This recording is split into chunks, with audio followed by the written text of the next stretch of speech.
বাড়ি ফেরার পথে ছেলেরা সবাই বলল যে চলো আমাদের কিছু খাইয়ে দাও তো, খুব খিদে পেয়ে গেছে।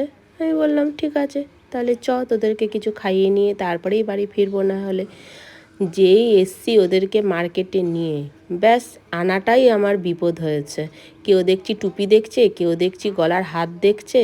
সবাইকে এক জায়গায় করে নিয়ে এসে রোল সেন্টারে এসে সবাইকে হাতের মধ্যে একটা চিকেন রোল ধরিয়ে দিলাম।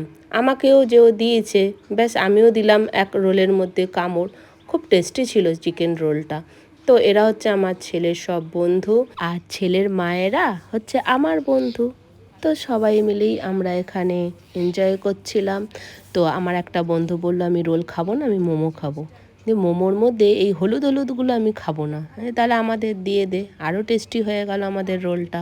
তো রোল খেয়ে সবাই এবার লস্যি খাওয়ার পালা। তো কেউ নিয়েছে ম্যাঙ্গো লস্যি, কেউ দই লস্যি, কেউ আবার কারেন্ট লস্যি, আবার কেউ আইসক্রিম লস্যি। তো কারেন্ট লস্যিটা খেয়ে বলছে বাহ ভালো খেতে তো কারেন্ট লস্যিটা, এটা নিলেই তো হতো। তো এইভাবেই আমাদের দিন কাটলো। Bye bye.